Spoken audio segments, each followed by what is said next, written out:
because it was all mental.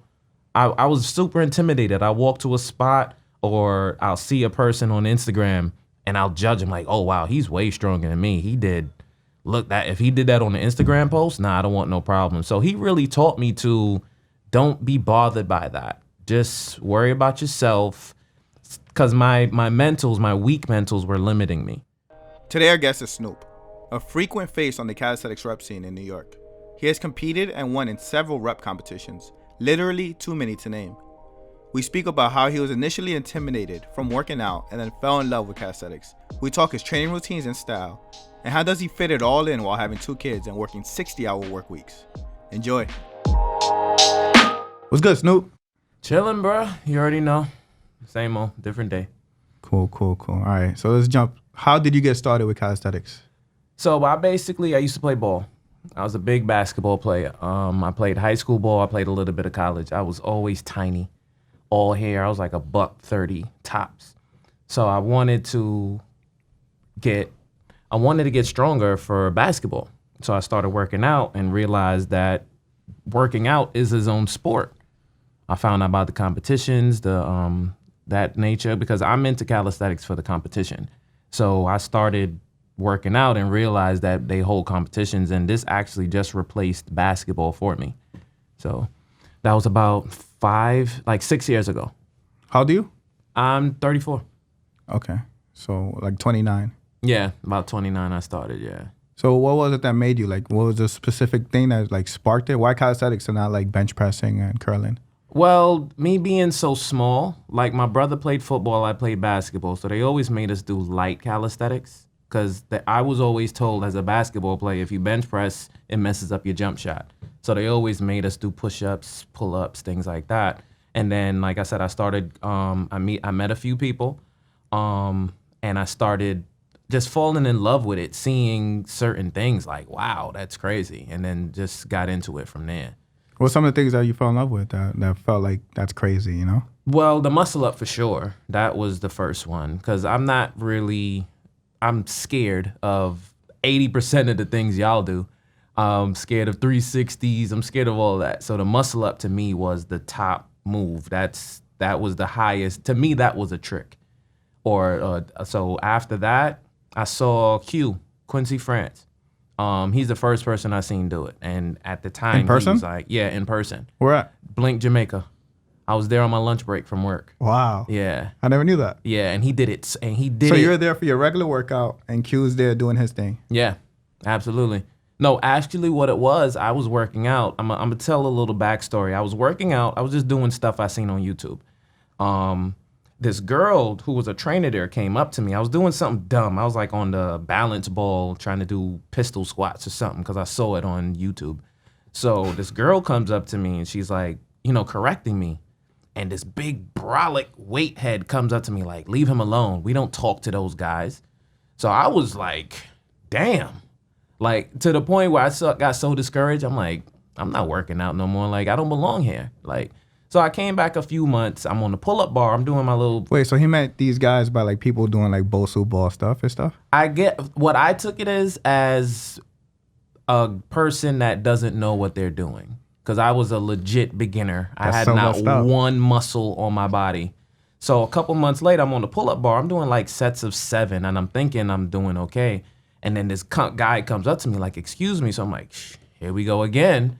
Another brolic guy in the gym is about to tell me get out the damn way or something. But it turned out to be Q. So Q started giving me yo, if you don't mind, you should try to go lower, go higher. And I'm you talking to me? I was intimidated. You're strong, I'm not. You're conversing with me? That's cool. So he started showing me stuff, and every time I saw him, I would run him, ask him questions. He showed me the muscle up, and he did it slow, and he's doing the muscle up and talking to me at the same time. What you want to do is you want to do this, and I'm just there wow. And that's what really got me start looking at the YouTube, because I wasn't aware of the YouTube world. So that's when I started looking things up, seeing different people and different styles, and that's what made me okay, I'm going to really stick with this. And then I met a lot of people at Blink Jamaica. Quincy, there was a guy named AJ. He was part of Barbarians for a while. JR from Beast Mode. And then I eventually met like the docs and the Zephs and etc. So I was just always that annoying kid that asked them a million questions. How do you do this? Or what do you think about this? And this, that, and the third. And I guess they just got tired of me asking and let me stick around. Got it. So since then, you leveled up a couple times. You won a couple rep competitions, right? Yeah. 2018, I've been competing since about, I want to say I started in 2015. Let's say I started competing like 2016. I won my first competition January 2018. That was out in Jersey, a Boss Life competition. And then every competition I entered that year, I won. So there were about 11 competitions that year.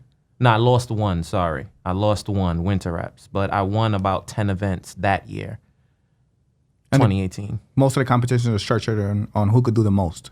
Pull-ups, push-ups, dips? Yeah. That was the thing, because that was something I prided myself on. I wanted versatility. Because I don't think, no disrespect to none of the competitions, I don't think a 60-second or a 2-minute realm is showing you who's really better. So they had this competition. They were all timed events, but one had burpees and pistol squats and, things that I don't really do. I'll do if I have to, but they're not my preference. So those are the ones that really showed versatility. That was more CrossFit based because I traveled. I went to New York. I went to Baltimore, California, Italy. I went all these places for different competitions. And that's because I feel that's the best way to learn and to grow. I can't stay in one spot. I need to venture. That's why my teammates call me, but the Zeph gave me the name The Ranger. Because I'm everywhere. He'll just hit me up and like, where you at? Oh, I'm in Baltimore. There's a competition. Or I'm going to Florida. I'm going to California. So that's basically what I was on. But I was never afraid to lose because I've been losing for 2-3 years before I won anything. So I felt that's what got me stronger. Did you compete in Italy? Yes. How did you do? I lost. I was actually... Was it like a most reps thing? It was like they give you a set and whoever finishes it in the fastest time. So it went on your time. Remember the set? Off the top of my head, I want to say it was something like 10 pulls, 15 push, 20 dip, 5 muscle ups. It was something along that nature. I don't remember the exact set because that was like 4 years ago. But that was an overbar competition. My boy Pierre out in Italy. That's probably the biggest competition I've ever been to. He's grown so much. I think his pot is like $8,000 if you win now. Yeah. Yeah, it's crazy. So that was probably, but back then I wasn't really, I just did it like I'm here, might as well. Like I got. So it wasn't the same year that you were winning everything? No, not at all. Not even close. So what do you feel like you changed in your training that got you better at it? Well, what really opened my mind, there's one of my mentors, his name is Icewater. He's from California. He's, in my opinion, the strongest person that nobody knows. This man, he's like 27, I think, and he's been doing this since he's like 14. I watched a lot of his stuff, and he actually came to New York because he's never been to New York at the time. So I offered, I had to talk with my wife, and I offered my home to him because I was a Barbarian prospect at the time. So I'm like, all right, come stay with me for like 2 months. Like, I'll give you a place to stay and I'll pick your brain and you could show me stuff. So I give him all the credit in the world for really unlocking my potential because it was all mental. I was super intimidated. I walk to a spot or I'll see a person on Instagram and I'll judge him like, oh, wow, he's way stronger than me. If he did that on the Instagram post, I don't want no problem. So he really taught me to don't be bothered by that. Just worry about yourself. Because my weak mentals were limiting me. It was holding me back. And that year was the first year I was just like, you know what? I'm not even looking left and right to see if the person stopped. I'm just gonna go. And then once I mastered it, I realized how easy it became. Not easy as in the competition, but not worrying about outsiders. Because me worrying about outsiders, I was taken away from myself. That time that I'm scrolling on your page to see your stuff, I could be hitting a set. I could be mastering something. So I give Ice all the credit, and that was late 2017. Because I feel the same way. Like usually, I saw if you saw yourself out mentally, that it's already over. Oh yeah, I'll tell you straight up. Some of them competitions, I walked in, I saw a G.I. Joe, I saw a Brooklyn Tank, and I'm just like, why am I here? These guys are legends. They're on YouTube. They've been working out since before I knew what a pull-up was. I don't belong here. I would like leave the park. Like I'm not about to embarrass myself because I know myself. I'm like, nah. But then, I realized that because now that I coach, I realize that's a lot of people's problems. That they intimidate and they psych themselves out. Like, no, I can't do this. And it's just like, it's push-ups and pull-ups. Because everyone wants to just win. That's all they want to do. It's not about learning. No one wants the process. They just want to get to the end goal, the fame, the glory, and that's it. So the only difference you had that upped your performance, you felt, was mindset. Absolutely. And not being scared to fail. So if you tell me right now, do 100 push-ups, even if I stop at 40, just learn it's a process. Tomorrow, try for 41. The next day, try for 42. Just don't give up on the set because your mind makes you say, I'm not doing that. I'm never going to get that. Just fall in love with the process and you'll get there eventually. We're in this for the long run. I'm hoping I can do this until my 80s. Do you train every day? Mentally, yeah. Physically, no. I wish I could, but life that hasn't dealt me that card. So how often you train? On a good week, I want to say 3 to 4 days a week. How long is each session? Sometimes it's my lunch break, so it's an hour. I try to, because I do a lot of group sessions. I rarely train by myself. So on average, I would say 2 hours. I'll probably try to do like a 7 to 9. Still got to get home in time to get the kids ready for school and up in the morning. Well, it's a group session. It's like really long rest, right? No, not necessarily. Because we do such big numbers, we do a decent size rest. So we do a lot of partnered work. So let's say there's 8 people at the workout, me and you are partnered. So we would do hours. Our rest is when they're going. But the set is so massive that you need the rest. We'll do like a 5 MD. Like me and you would do a 5 MD or maybe a 10 MD, which is double 100 push, 100 pull, 200 push. And then our rest is just when the other groups are going and then we have to do it again. So that's basically how we train. Do you split up your workout any specific way or is it some combination of pull-ups, push-ups, dips, muscle-ups every session? We try to, whatever is not hurting, we make it hurt. So if my chest is fine, that's a push-up day. But we try to balance everything because I think that's the hardest part about training, balancing.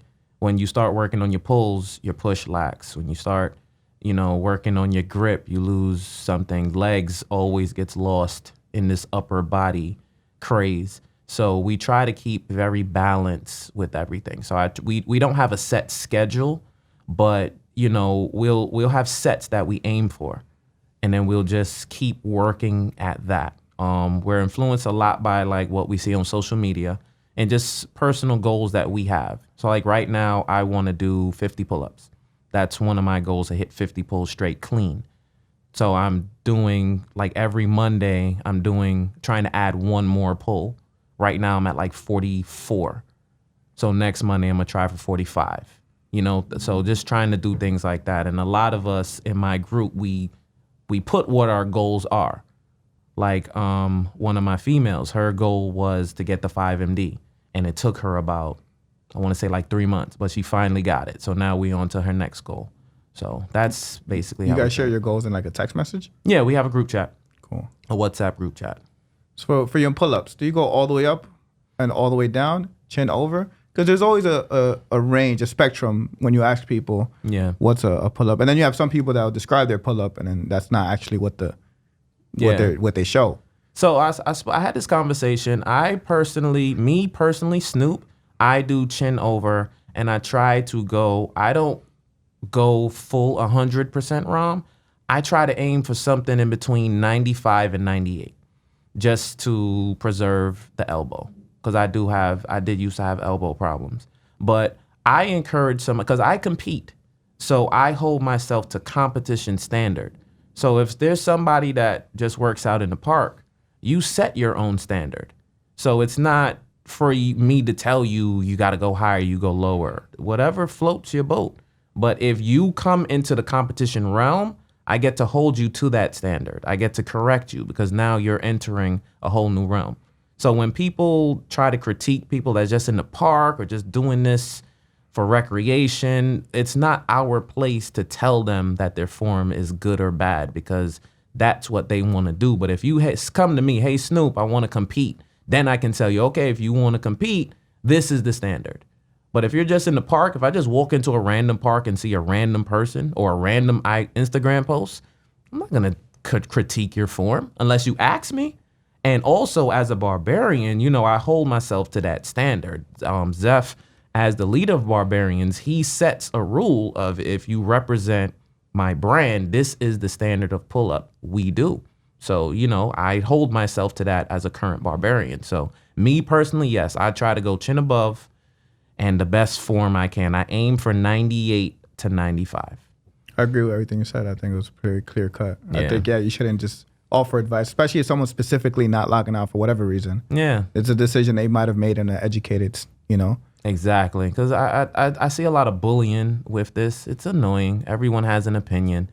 And like I said, I don't know what your goals are. But in the same breath, if you have quote unquote bad form and you come into a competition and you try to argue with me as the host, it's just kind of like, you know, be realistic with yourself. Because a lot of people will, the opposite end of this conversation is a lot of people will have bad form and then they will argue like, nah, my form is good. Even if you show them the footage, like your chin is nowhere near the bar. Your lockout is nowhere near the bottom, you know? But some people are just stuck in their ways. But everything's a learning process. You start to learn, maybe competition's not for me, or if you really take the craft seriously, you accept it. Because like I said, I like to be a jack of all trades. I know how to do good form. I know how to do bad form. I'm not going to sit here and say my muscle ups are the cleanest. Sometimes I chicken wing, sometimes I don't. It's just about, you know, you learn along the way. I find the people that take criticism the best go the farthest. Yeah, I like everything you said. Yep. I think when it comes to competitions, there has to be a universal agreed standard, you know? Yeah. So sometimes you could work out in your park and go a third rate in your motion. That's fine. Yeah. But if you enter a pull-up contest, I think you have to use the traditional universal standard of all the way down, all the way up. Yeah. What do you think about that? I agree. Because like I said, I compare calisthenics to like martial arts. Everybody has a different style. You might do kung fu, I might do jujitsu. So my standard pull can still be different from yours. Some people can pull straight up and down. Some people have to lean back a little bit. Some people have to have a wider grip to engage. Some people have a closer grip. So it's hard to really have a set standard because I'm gonna give another story. When I first started, I had a tendency to what they call row. So it's like a CrossFit, like you start swimming. And I thought I was killing it. Because this was like year 2 for me.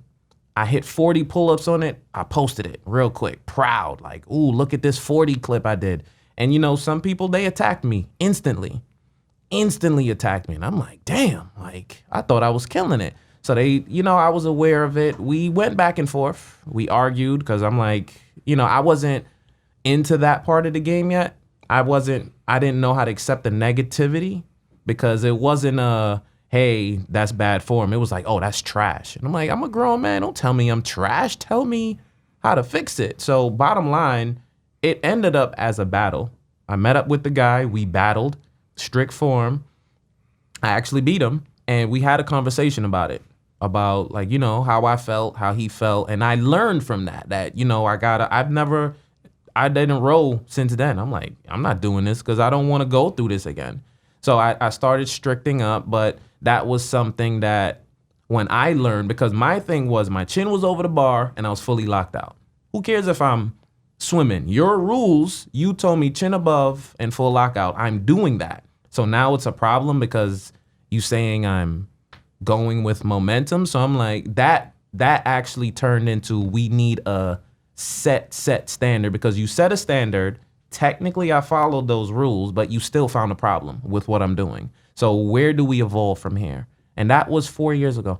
So now we're still kind of, because now I'm more in the organizational side of these competitions, and it's through experience. So now I'm trying to help set that standard. I meet up and I speak with a lot of the OGs of the game of what we want to eliminate from competition, what we want to include, and we're still working on it, but it's getting a lot better as far as the standard and the form, and it also comes down to judging.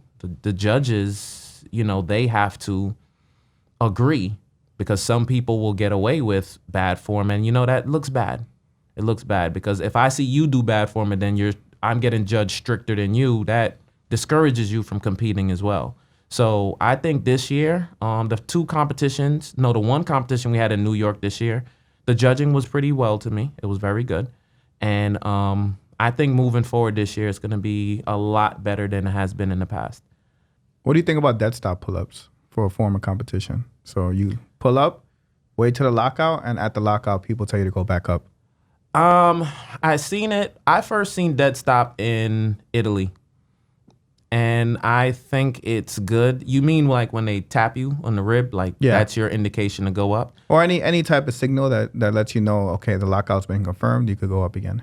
Because I feel like a lot of the issues may be that you're just going so fast that you get in some type of rhythm. Yeah. And you forget, you know? Like, you know, first 5 reps, but maybe at rep 15, you miss it. And, you know, you could tell somebody and it's like, okay, they're at rep 16, 17, and the judge is like, the awkwardness. You always see the judge be like a little awkward about mentioning 2 times he didn't lock out. Yeah. I think dead stop for competition, it's hard to do when you're doing who can do the most. So if I give you 2 minutes to do the most pull-ups you can do, dead stop, you're going at the referee's rhythm.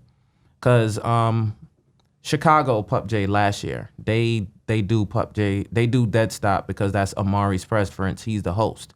But, you know, he had a rule to where if your body is swaying, he's not tapping you. So some people are dead hanging for like 10 seconds waiting for the tap. Like, tap me so I can go back up. But he's saying, I'm not going to tap you because you're swaying, you know? So it's you're at the judge's mercy. If I'm trying to do more than you, but I'm swaying a little bit, it's a lot of gray area that I don't know. I personally don't like it for those type of competitions. Maybe for like a battle or something like that. But if I'm trying to do the most pull-ups in 2 minutes, speed is the name of the game. But we have to, I think the judging also needs to improve of, like you said, the communication.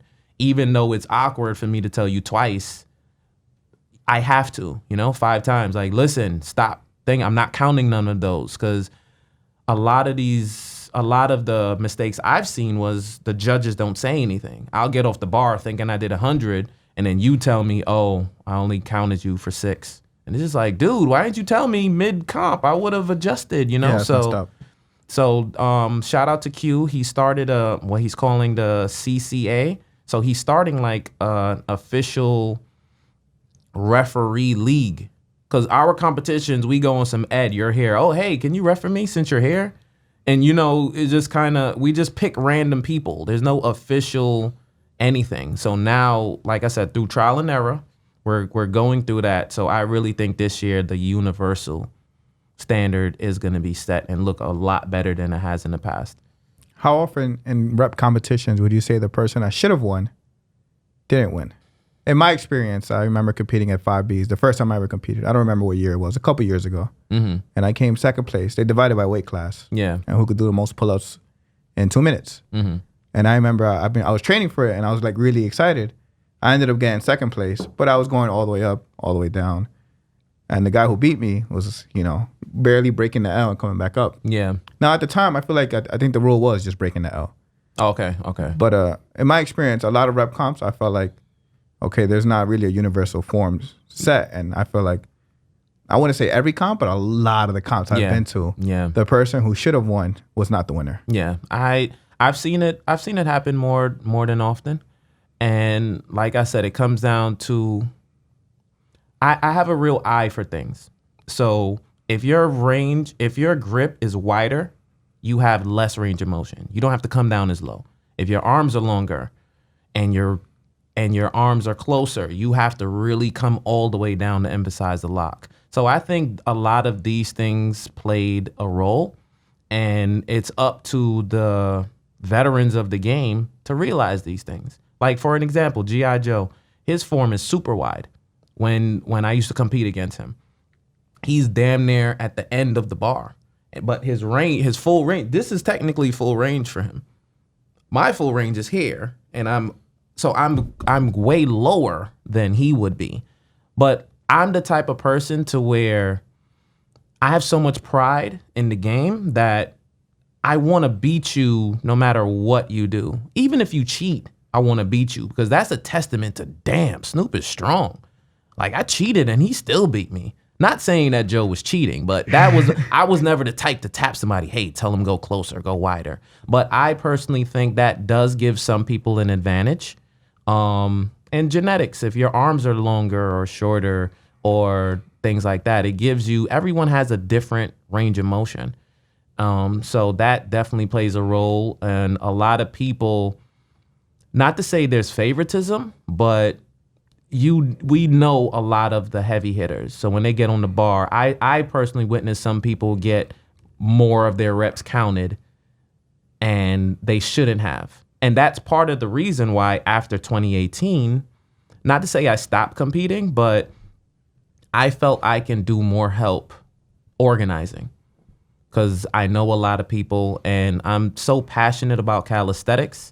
If you get mad or not, I don't care. As far as me saying that didn't count, I don't care who it is. You can be the God, you can be the bar father, you could be whoever. And I'm gonna say that didn't count, because my standard for my competition is your chin gotta go over. But I know how to dot my I's and cross my T's. So it's like, I had a competition where I put a GoPro on the bar.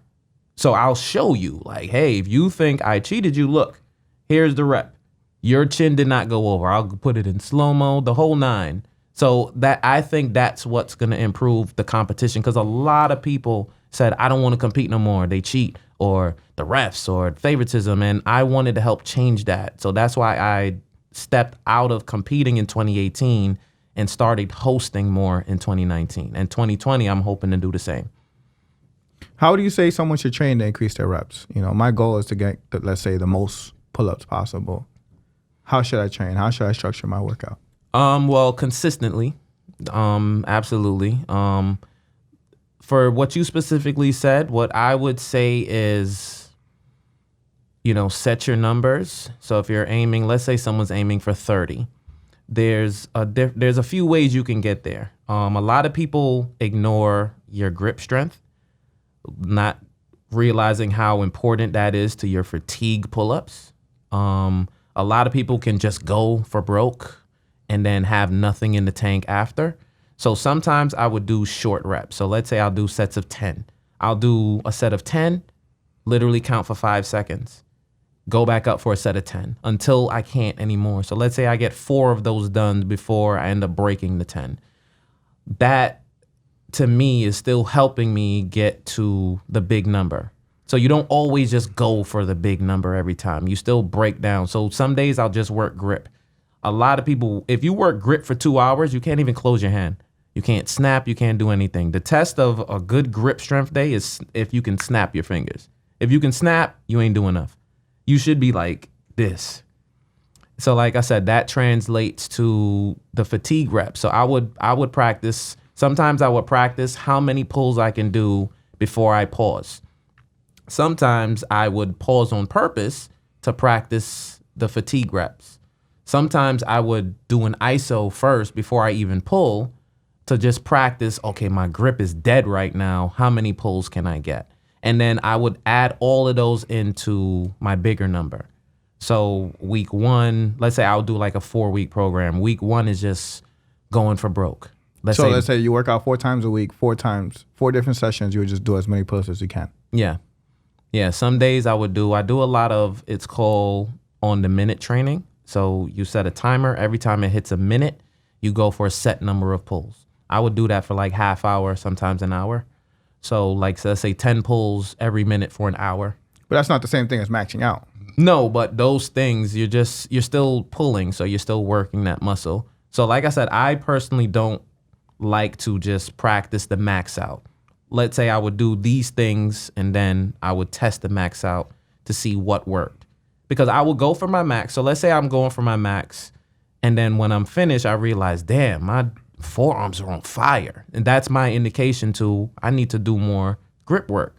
Because if my forearm wasn't this tired, I could have done more pulls. Or if I say something like, oh, my lats are killing me, that means I need to work on my lats. I need to pull more. Or if I'm not going high enough, that means I need to work on my explosiveness. So the max, I would do a max just to see where I'm lacking. Because like I said, I record every time I do any workout, I record it.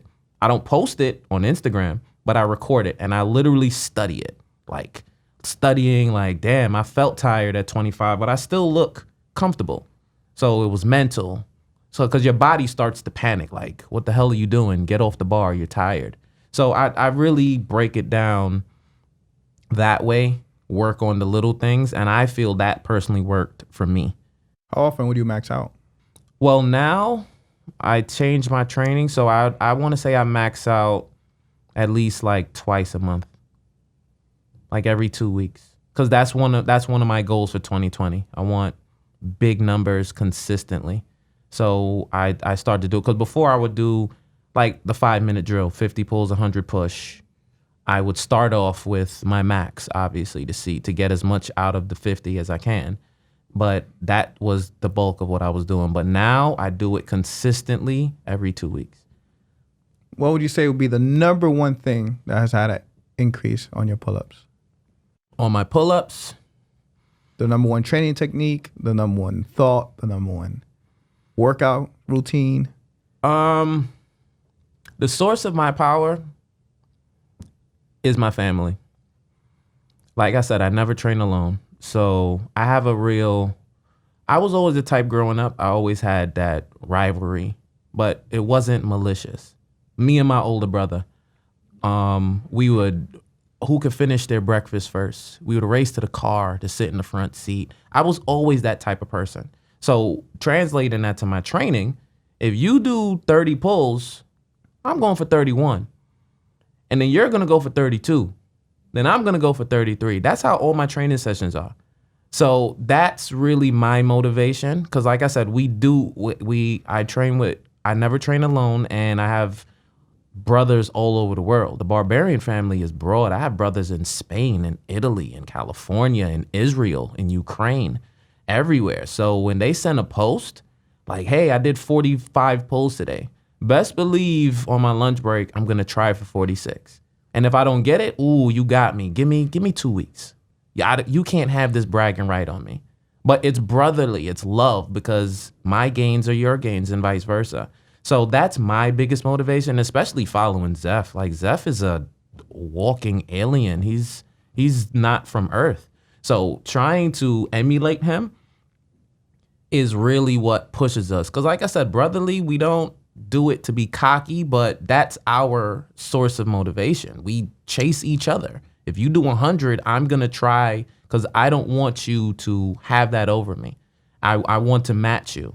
So that's really what we do. Like, I compare Barbarians to like its own separate island. No disrespect to other teams, but we don't really follow them because we're so broad. We're so like, there's so many layers to Barbarians. We don't really focus on outside of it. Well, I do now since I'm more organizing and stuff. But as far as our training techniques go, there's like 30 of us. I don't really need to follow someone else to get motivated. You understand? And we're so competitive by nature.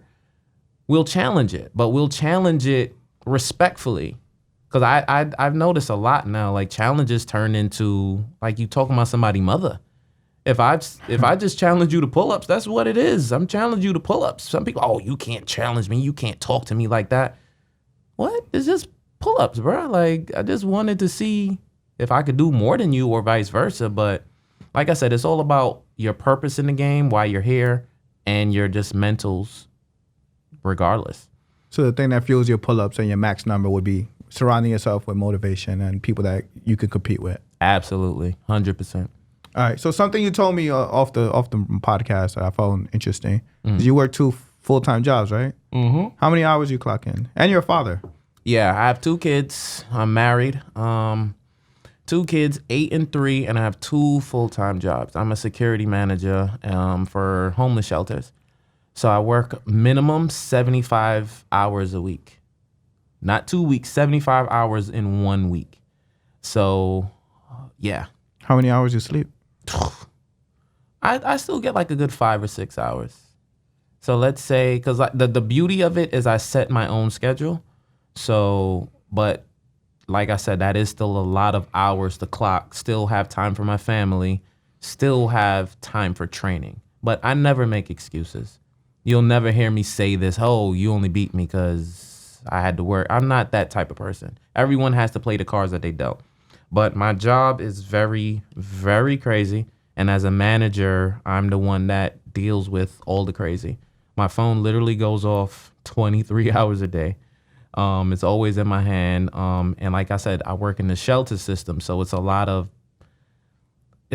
drunks, a lot of drug addicts, a lot of people that just came home that don't want to follow your rules. They don't want a curfew. They don't want to hear that I can't eat in the building. It's a lot of problematic stuff. That's another reason that got me into working out, because in my mind, it can go down any time of day at my job. I've got into like at least I've been a security man. I've been in security for about 10 years. I've got into about, no exaggeration, about 25 fist fights already. Yeah. So that's part of my motivation to work out. Like, I might have to lay somebody out today. I'm going home to my family, you know? And like I said, I personally think thing starts from the mental. So if Snoop can find time to still work out when he works 75 hours a week and have 2 kids, what's your excuse? Give us an example of what your day looks like. A good work day. A good work day, I'll wake up in the morning, check my phone. What time? I take both my kids to school. So I wake up at about 7. My 8-year-old has to be to school for 8. My daughter has to be to school for 8:10. My wife, she feeds them, she gets them dressed. Cause I'm the type, we're guys. I don't need to get up and pamper myself. I showered the night before. I get up, brush my teeth, pop a waffle in the thing, and I'm good to go. I'm gonna put on my slippers and my sweatpants and take them. So I'll take them to school. I'll come home. I'll check my emails just to see how crazy it was last night. As far as like this guy punched someone in the face or this, that, and the third. I'll go to work. So I get to work like, I want to say 9, 10, because it's not too far from my home. I do a lot of conflict resolution. Since I'm the security manager, security is very reactionary. So if you had an incident yesterday, I'll sit down with you and basically ask you, why'd you do that? Why are you bringing liquor in the building if you know there's no liquor in the building? Why are you cursing out the female who told you there's no liquor in the building? Things like that. Sometimes they say, I do what the hell I want. It turns into a confrontation. So you work until, when's your lunch break? As a manager, my lunch break is whenever my plate is the emptiest. So I have no set time, like, oh, it's 1 o'clock. I try to set one of my buildings is Jamaica Avenue. So one of the gyms that I came up on is Blink Jamaica because it's 2 blocks from my job. So I try to go like 6-ish because in the evening, that's when things calm down. That's your lunch break? Yeah, for the most part, I try to make my lunch break around 6 or 7. And you work out during your lunch break? Yeah, absolutely. Do you eat as well or no? No, I eat on the fly, like while I'm working. I eat. I don't want to waste my lunch break eating. I'd rather work out. Do you have like snacks? Yeah, absolutely. What's something you would eat while you work? I won't sit here and say I'm the healthiest. I'm blessed with a good metabolism. I can eat pizza and French fries all day and get away with it. But since I compete so much, I try to eat a lot of fruit. Like I try to really fill up on fruit. Shakes. I literally have a portable blender that I walk with in my car and in my office.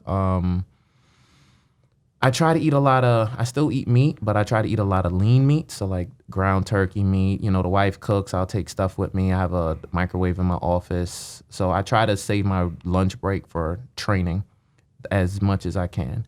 And then I'll eat a big meal like when I go home because I like to train light. I don't like to feel heavy. I don't want to like be tired while I'm training. Is your lunch break an hour? Yeah. My lunch break is an hour. So do you get changed from out of clothes to work out, like into like shorts or anything? Or I'll change before I go on lunch to save that little bit of time. Yeah, I'm trying to think about it. What's the commute from your job to the gym? It's 3 blocks. Okay. So I'll jog that. That counts as my warm up. Get there. Like I said, I do a lot of like 5-minute drills because it's 5 minutes. It's high quality training in a short time. So I'll run that like 5 times. 50 pull-ups, 100 push-ups. Yeah. Then you take a rest? Yeah. I'll do a 5 MD, then I'll take a 5-minute rest. Then do another 5 MD. And repeat till you're done. And repeat till I'm done. And then back to work. Then back to work. And what time you off? I try to, normally I work from like 10 to about 9. So my lunch break will be from like 6 to 7 or 7 to 8. I wrap it up at 9, come home, eat a big meal, try to still spend time with my kids before they go to bed, spend time with the wife before I go to bed, wake up and repeat. 6 days a week. So the only day off, and on the weekend I work double shifts. I work 16 hours, but I do it at night. So I actually started a company. It's called Consistency is Key, where I do designs, I do logos. So I do a lot of my drawing because at night it's pretty quiet. So I try to do a lot of my drawings, a lot of logos at night. So I work from midnight, Saturday night, to about Sunday, about 4 o'clock in the afternoon.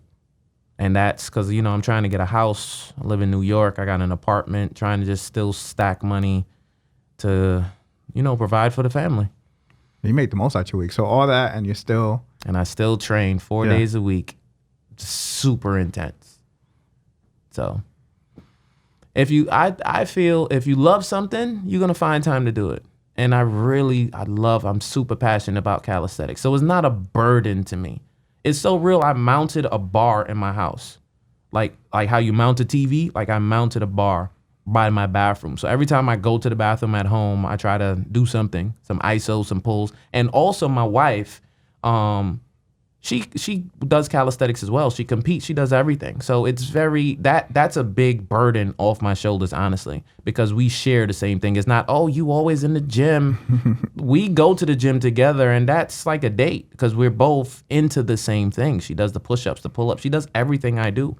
So it makes it easier. And then, the little things motivate me. Like one day I came home and I'm pissed.